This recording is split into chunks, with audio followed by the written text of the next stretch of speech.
Greetings all, this is Dickie Adams with Pocketnow.com, and today we're taking the last look of the HTC Flyer, specifically a comparison of the hardware to the specs of some other noticeable devices like the Samsung Galaxy Tab 10.1 and the iPad, etc.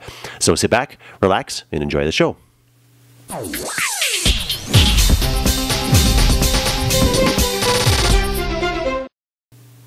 Compared to one of its Android siblings, the HTC Flyer versus the Samsung Galaxy Tab 10.1, this is the one from Verizon with the LTE chip in it, really there's an obviously size difference here. The thickness between these two is a little bit noticeable. This is the HTC Flyer is at 0.52 and the Galaxy Tab is at 0.34 inches.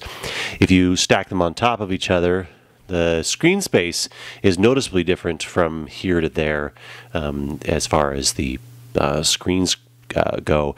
Brightness, on the other hand, between the two is very negligible between them, and also the viewing angles is very negligible between the two screens. I find that both are just as easily viewable one to the other.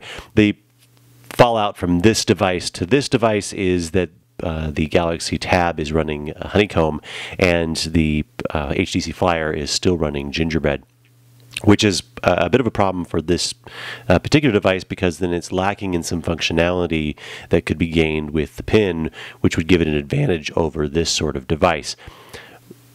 In the hand, I actually prefer this 7-inch size and form factor to the 10.1, this wide angle screen here.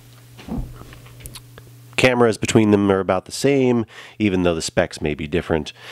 Both of them have about the same number of apps available to them as well, which is kind of the downfall when you compare it against, say, the iPad here. And we can see the thinness, again, is about the same. The HTC Flyer, once again, is 0.52, and the iPad is 0.34. Dimensions-wise, you get a 10-inch, screen versus the 7-inch display. It's pretty obvious here as well that the screen sizes are different. In hand, I find that, again, it's the 7-inch form factor that I really like. I really did like the Nook color in that form factor, which is about this same size, and the new Kindle Fire, which we'll hopefully have a review unit next week, will be about this same form factor as well.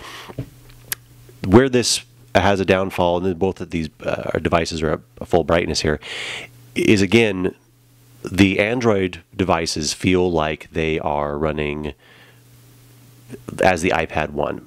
There's a lot of apps available on the Android market. There are a lot of capabilities available on the Android market, but it really feels like the initial iPad market, in which there wasn't a whole lot available that was specific enough or was really great enough to draw you in outside of just the default apps. And now that the iPad 2 has come out and the app developers have done a lot better job of some of the music creation apps and some of the news readers such as Zeit, Flipboard, Android falls behind in that respect. Now, Android's coming up. It's making progress through this, and there's been getting better apps.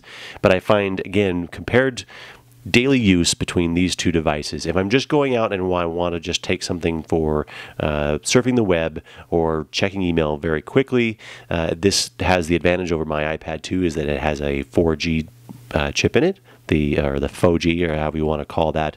The iPad, my iPad 2 is only Wi-Fi, and this form factor is a lot easier on the hands when you're on the road or just want to be out and about and don't want to try to pocket the iPad 2. You pretty much have to carry a man purse for the iPad 2 if you're going to go out and about with it. As far as getting down to actual content creation and viewing objects and creating music and actually working, most of my workflow has been based upon the iPad since it came out. And I'm no Apple fanboy, but really I've made this work now. So going to a Android device where some of those features and functionality are missing is a little bit of a letdown. That said, again, 7-inch form factor has been fantastic. It just remains to be seen what HTC will do with this device once it say the Kindle Fire comes out and the rest of the onslaught of Android tablets that'll be coming out this holiday season, and the Black Friday pricing, etc., etc.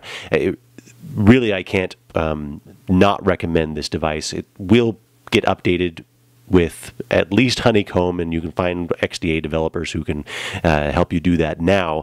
Whether or not it gets ice cream sandwich is relatively irrelevant. What really needs to happen for the Android tablets to be extremely relevant is that the market needs to be increased. But that's not a problem of the HTC Flyer, it's a problem of Google. That wraps up our comparison video for the HTC Flyer from T-Mobile. If you have a comment or question, please leave it below.